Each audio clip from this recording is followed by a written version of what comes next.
আমন্ত্রণ জানাচ্ছি প্রিয় দর্শক মার্কেটের নিয়মিত আয়োজন কথোপকথনে। নমস্কার, আমি তরুণ ঘোষ। হাদি হত্যাকাণ্ড নিয়ে এখন নতুন মোড় নিচ্ছে। আপনারা অনেকেই হয়তো জানেন না এবং আমিও জানতাম না, ফলে অনেকেই আপনারা জানতে পারবেন না যে আমাদের যে স্পেশাল টাস্ক ফোর্স বেঙ্গলের ছিল, যারা ধরেছিল ফাইজাল এবং ঔরঙ্গজেব দুজনকে, তাদেরকে দিন পাঁচেক আগে এনআইএ আদালতের অনুমতি নিয়ে তাদেরকে নিজেদের কাস্টডি নেয়। এখন এনআইএ পুরো ব্যাপারটা, ন্যাশনাল ইনভেস্টিগেশন এজেন্সি পুরো বিষয়টা দেখছে। আমি আপনাদের আগেও একটা ভিডিওতে বলেছি, এখানে যত তদন্ত হচ্ছে সম্পূর্ণ এনআইএ নিয়ে নিয়েছে। তো এনআইএ ধরার পর এদেরকে কোর্টে হাজির করা হয়, কোর্টে হাজির করে এদের কাস্টডিতে দেয়। কাস্টডিতে নেওয়ার পর কি কি হয়েছে সেটা যেমন বলবো, এর সঙ্গে ঠিক জড়িয়ে আছে আমাদের জয়শঙ্করের সঙ্গে, বিদেশমন্ত্রী জয়শঙ্করের সঙ্গে আপনাদের প্রধানমন্ত্রী তারেক রহমানের ভারত সফর 2 বা 3 এপ্রিল যেটা হওয়ার কথা ছিল, এবং তারই সঙ্গে জড়িয়ে আছে ডক্টর ইউনূসের হাতে বোধা রক্তের দাগ এবার লাগলো। 3টে খবর আমি পরপর বলে যাচ্ছি, চেন ওয়াইজ, একদম প্রত্যেকটা চেনের সঙ্গে প্রত্যেকটা চেন বাঁধা আছে, ফলে আপনাদের শুনতে গেলে পুরোটা শুনতে হবে। এনআইএ এর কাছে 5 দিন আগে যখন হেফাজতে যায়, এনআইএ একটা সফট ট্রিটমেন্ট দেয়, বিশেষ করে ফাইজালকে। গুলিটা চালিয়েছিল ফাইজাল, সে নিজে স্বীকার করেছে ফাইজাল গুলি চালিয়েছিল 160 করে। তো মানে ম্যাজিস্ট্রেট যখন গিয়েছিলেন জেলে, সেখানে 160 করে তিনি দিয়েছিলেন। এবার 160 করে যা যা বলেছে, তারপরে এনআইএ হাতে পাওয়ার পর এনআইএ ট্রিটমেন্টটা একটু অন্যরকম, ভিন্ন ধরনের ট্রিটমেন্ট হয় এনআইএর। সেই ট্রিটমেন্টটা মানে আমি এটা উপমা দিতে পারি আপনাদের। কখনো ধরুন শিঙি মাছের মাগুর মাছের চৌবাচ্চা হাত পা বেঁধে শুইয়ে দিল, ভাবুন কি অবস্থা হবে। তো ডায়নামো আছে, ডায়নামো থেকে 2টো তার বার করে দিল, দিয়ে বললো ধর। এদিকে ডায়নামো ঘোরাচ্ছে, যেই ঘোরাচ্ছে তখনই বিদ্যুৎ উৎপন্ন হচ্ছে, ছিটকে গিয়ে পড়ছে, বলছে আবার উঠে আয়, আবার ধর, আবার ঘোরাচ্ছে, আবার ছিটকে গিয়ে পড়ছে। এই ধরনের সফট ট্রিটমেন্ট, এগুলো সফট ট্রিটমেন্ট। হার্ড ট্রিটমেন্ট তো আপনারা শুনলে পরে মাথা খারাপ হয়ে যাবে, সে সমস্ত প্রসঙ্গে গিয়ে লাভ নেই, কারণ এটা প্রসঙ্গের বাইরে। তো এইটা যখন মানে হয়, কথাবার্তা যখন শুরু হয়, মানে জিজ্ঞাসাবাদ যখন শুরু হয়, তখন এখানে মানে ওদের তদন্তে যেটা উঠে আসে, ওদের বক্তব্য অনুযায়ী, সেখানে মগবাজার বলে একটি জায়গা আছে, মগবাজারে জামায়াতের একটা অফিস আছে। মগবাজারে জামায়াতের অফিসে আপনার এই মারা যাওয়ার, হাদি মারা যাওয়ার ঠিক 10 দিন আগে একটা মিটিং হয়েছিল। সেই মিটিংটা হয়েছিল মগবাজার জামায়াতের অফিস। সেখানে এনসিপির লোকেরা ছিলেন, এনসিপির ছেলেরা ছিলেন, বিশেষ করে নাহিদ এবং ওই 26 অক্ষরের যে বালটি আছে কি ভুইয়া, আসিফ মাহমুদ সজীব ভুইয়া, এখন মনে পড়ে গেছে, আর 26 অক্ষর নাম আগে মনে রাখতে পারতাম না। আর ছিলেন প্রধান উপদেষ্টার 2জন প্রতিনিধি, একজন হচ্ছেন ফারুকি আর একজন হচ্ছেন রিজওয়ানা ম্যাম। এনারা এই সবাই মিলে একে আপনার এই ফয়জালকে তারা বলে এমন একটা কিছু করো যাতে মানে ভোটটা স্থগিত হয়ে যায়, এবং লাশ ছাড়া এই বাংলাদেশ কিন্তু অশান্ত হবে না। আর বাংলাদেশ যদি অশান্ত না হয় বাংলাদেশ, তাহলে কিন্তু ভোট পেছানো সম্ভব নয়। আর ভোট যদি না পেছায়, তাহলে পরে আমরা সরকারে থাকতে পারবো না, আর তোমাদেরও নিরাপত্তা কিছু দিতে পারবো না। এর সঙ্গে জড়িয়ে আছে, আপনার ডিসেম্বরে মনে থাকতে পারে, ডিসেম্বরে প্রয়াত জাপানের প্রধানমন্ত্রী সিনজো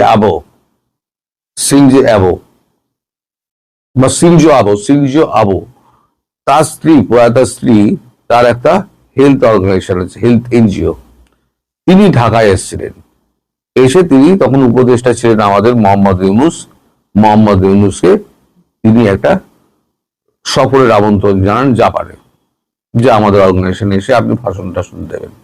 সেই অনুযায়ী তিনি বলেছিলেন আমি মার্চের সেকেন্ড উইকে আমি যাব।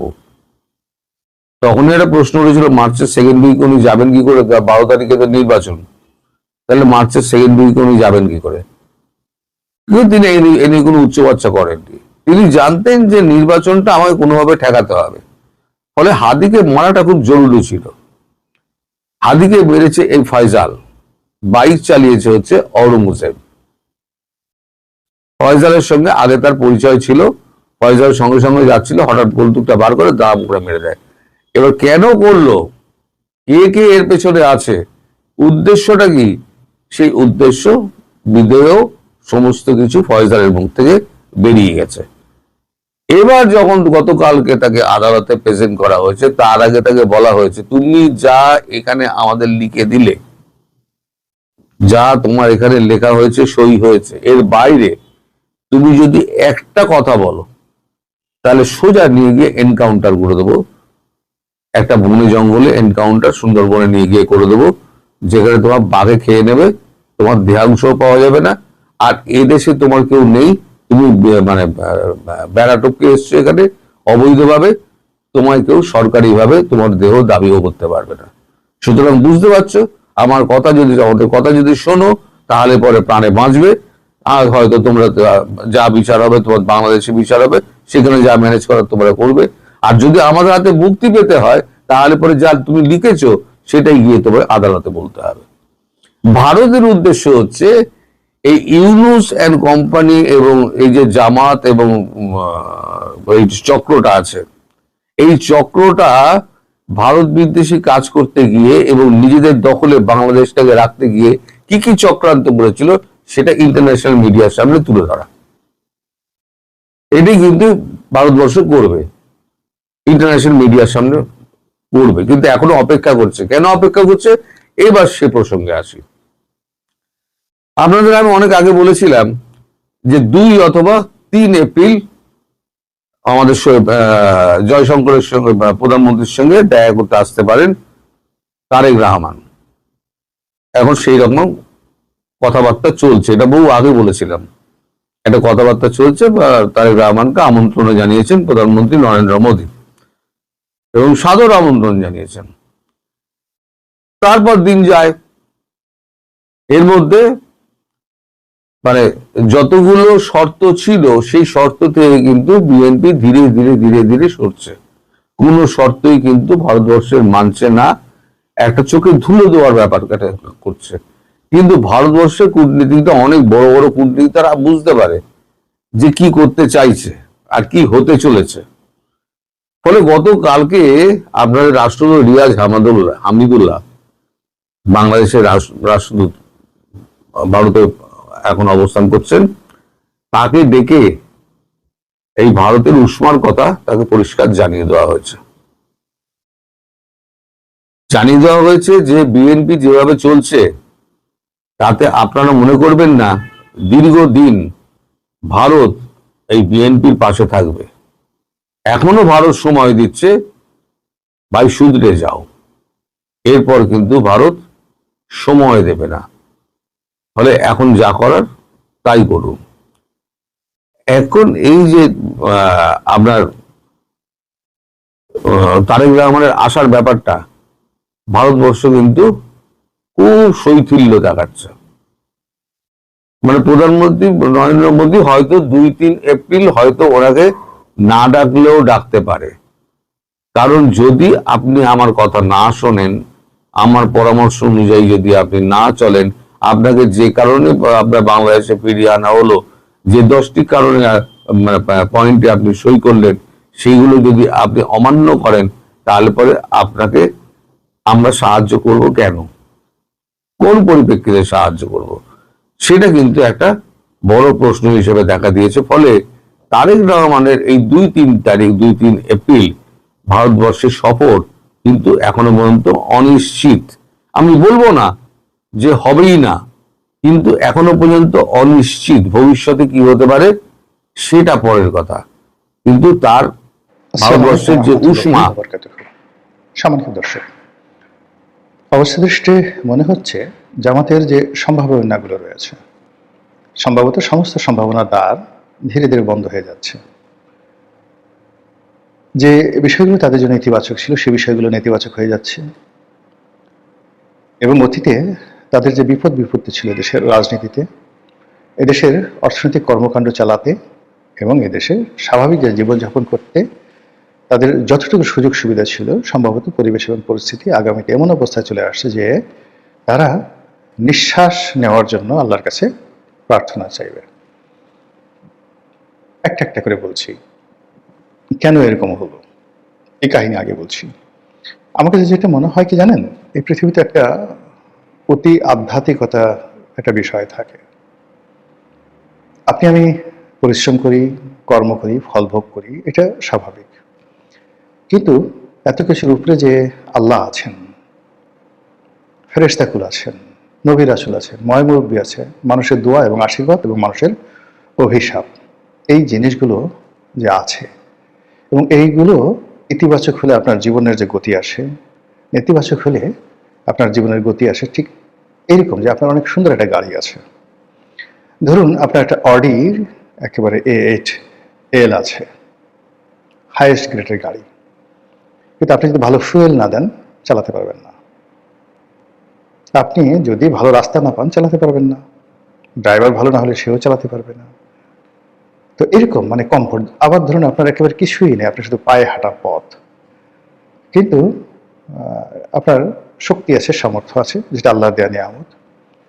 বসন্তের বাতাস আছে, কোনো এক বিকালে অসাধারণ একটি বিকালবেলা নদীর তীর দিয়ে সর্ষে ক্ষেত, আর সেই বসন্তকাল হওয়া সত্ত্বেও নদীর মধ্যে তখনও পানি আছে।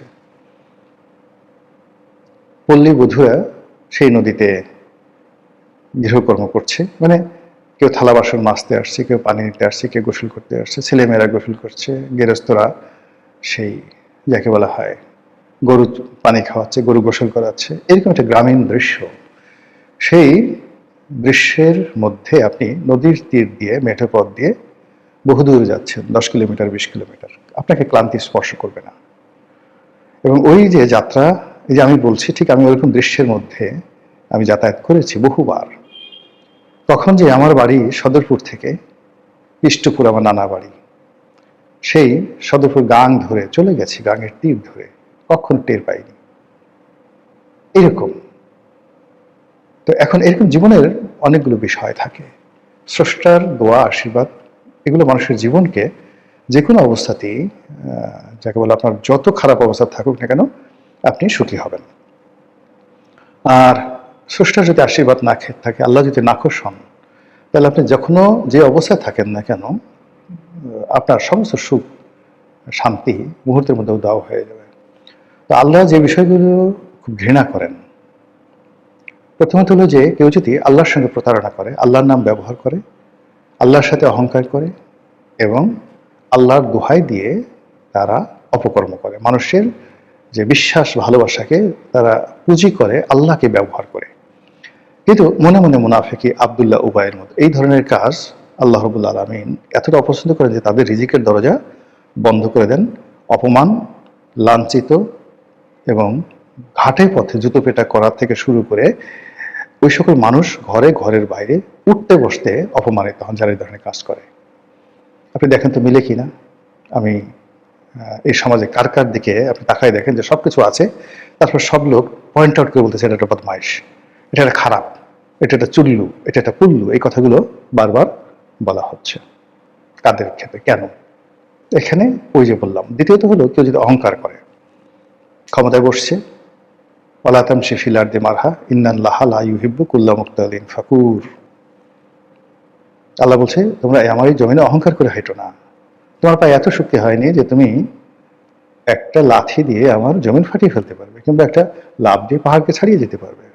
কিন্তু আমরা ক্ষমতায় বসে অ্যাজ ইট ইজ, যে আমি ফেরাউন, আমি খোদা, আমি আল্লাহ, ভুলে যায়। আল্লাহ কোরআনের অনেক জায়গাতে বলেছেন যে আমি মানে বান্দাদের, মানে ওরা এত মুনাফেক, এত খারাপ, এত অকৃতজ্ঞ, তারা যখন বিপদে পড়ে এমন কান্নাকাটি করে, আমি সেই বিপদ তাদেরকে দূর করে দিই, উদ্ধার করি। উদ্ধার করার পর তারা এমন আচরণ করে মনে হয় বিপদ তাদের ছিলই না। এই কাজ যারা করেন, অহংকার করেন, অকৃতজ্ঞ, অতীতে আপনি যার কাছে সাহায্য নিয়েছেন, সহযোগিতা নিয়েছেন, ক্ষমতা পাওয়ার পর তাদের সবাইকে আপনি ভুলে গেলেন, তাদের সাথে পরিচয় ছিল, এরকম একটা ভাবই দেখান না। আনগ্রেটফুল, আল্লাহর গজব নাজিল হবে আপনাদের প্রতি, আপনার প্রতি, বা যারা এই কাজ করে তাদের প্রতি। এই দুটো জিনিস বললাম। এই অতি প্রাকৃতিক বিষয়গুলোর কারণে কি হলো, মানুষের অনেক সম্ভাবনাগুলো নষ্ট হয়ে যায়। তো এই যে জামাতের ক্ষেত্রে অতি প্রাকৃত কি আছে বা না আছে আমি বলতে পারবো না, আমি জানি না, কিন্তু বহু সম্ভাবনা তারা পেয়েছে 1947 থেকে আজ পর্যন্ত। কিন্তু কোনো সম্ভাবনাই তাদের জীবনে 24 মাস দূরের কথা 12টি মাস তাদেরকে স্বস্তিতে রাখতে পারেনি। একটা বছর তারা স্বস্তিতে ছিল, জন্মের পর থেকে এই পর্যন্ত পারেনি।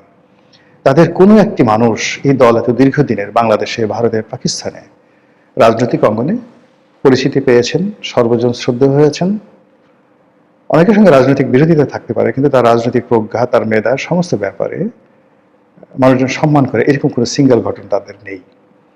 তাদের যে লোক, তাদের নিজেদের কমিউনিটি লিডার, তারাই তাকে চিনে, তারাই তাকে সম্মান করে, তারাই তাকে পীর মানে, মোর্শেদ মানে, তারাই তাকে আমির মানে। আমির অর্থ নেতা, আমির তো সবার চেয়ে সেরা। আচ্ছা বলেন তো, জামাতের সভাপতি এই পদটিকে তারা কেন আমির বলে? কেন তারা আমির বলে? আমির কেন? তিনি কোন দিক থেকে আমাদের চেয়ে শ্রেষ্ঠ, কোন দিক থেকে রাজনীতিবিদদের চেয়ে শ্রেষ্ঠ? এইটা হলো কি নিজেদের একটা বানানো লকব। ওয়াজের ময়দানে টাকা পয়সা বেশি পাওয়ার জন্য আলা হজরত, হজরতুল আল্লাম, কুতুবুল কুরকুরানি, তারপরে তুরুবুল সুরসুরানি, জামাতুল ভুরভুরানি, এরকম অসংখ্য রকম মানে কলব তারা লাগায়। লাগাতে গিয়ে নামটা যে সলিমউদ্দিন, এটার খুঁজে পাওয়া যায় না। নামটা যে কলিমউদ্দিন। এরপর নতুন একটা চালু হয়েছে অমুক বিন অমুক, কুন্ডা বিন টুন্ডা, মানে টুন্ডার পুত্র কুন্ডা, কুন্ডার পুত্র টুন্ডা। বাংলাদেশে মানে নর্মালি কত সুন্দর নাম, মোহাম্মদ শামসুদ্দিন, মোহাম্মদ শামসুদ্দিন চৌধুরী, এরকম সুন্দর সুন্দর নাম। তো সেসব সুন্দর সুন্দর নাম দিয়ে কুটু ইবনে পটু বা টুটু ইবনে সুটু, এই নামগুলো মানে লাগানোর চেষ্টা করা হচ্ছে। নামের সাথে গ্রামের নাম জুড়াই দেওয়া হলো। অমুক নামের নাম শামাপুরী, যেমন হজরত অমুক অমুক শামাপুরী, গ্রামের নাম শামাপুরী। তারপরে শেষে গ্রামের নাম জোনাকপুরী, ইত্যাদি ইত্যাদি। কয়দিন মদিনাতে ছিল, নামের সাথে মাদানী। কয়দিন মিশরে ছিল, নামের সাথে আজহারি। কয়দিন কুয়ালালামপুরে ছিল, নামের সঙ্গে কুয়ালালামপুরি। কোথা থেকে আসছে নামের সাথে দেখা গেল যে ওই আরব দেশের নাম আরাবি, মানে কাব্বাসি, ফাব্বাসি, কাব্বাসি, এরকম অনেকগুলো নাম দেখেন না। এই জিনিসগুলো হলো ভণ্ডামি, এগুলো ভালো না, এগুলো লাগে না। অতীতের কোনো আপনি আল বিরুনি, আমরা আল বিরুনি নাম শুনলেই তো বুঝতে পারি। ইবনে সিনা নাম শুনলে আমরা বুঝতে পারি। জাবির ইবনে হায়ান নাম শুনলে আমরা বুঝতে পারি। কর্ম তাদেরকে কত মহান করে তুলেছে মুসলমানদের মধ্যে। বা একজন হিরোডোটাস, আমরা তার কিছু বলি না, জনাব হিরোডোটাস, মিস্টার হিরোডোটাস, খালি হিরোডোটাস, সক্রেটিস, কনফুসিয়াস, তাওঝু, মানে এই নামগুলো স্মরণ করার সাথে সাথে আবুল ফজল, আইনে আকবরীর লেখক আবুল ফজল, চাণক্য, মানে যারা পৃথিবীর বড় মানুষগুলো, তাদেরকে মানুষ ওভাবেই স্মরণ করে।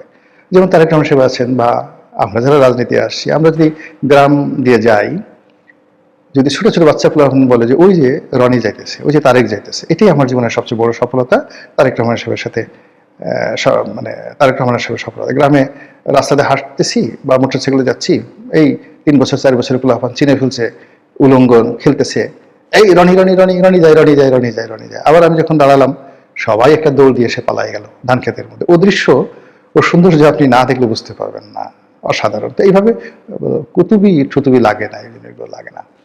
তো যেটা বলছিলাম যে বিভিন্ন কারণে, আধ্যাত্মিকতার কারণে মানুষের জীবনে বরকত আসে, আর আধ্যাত্মিকতার কারণে, ন্যাচারাল কারণে, ক্রোধের কারণে জীবন থেকে অনেক বরকত উঠে যায়।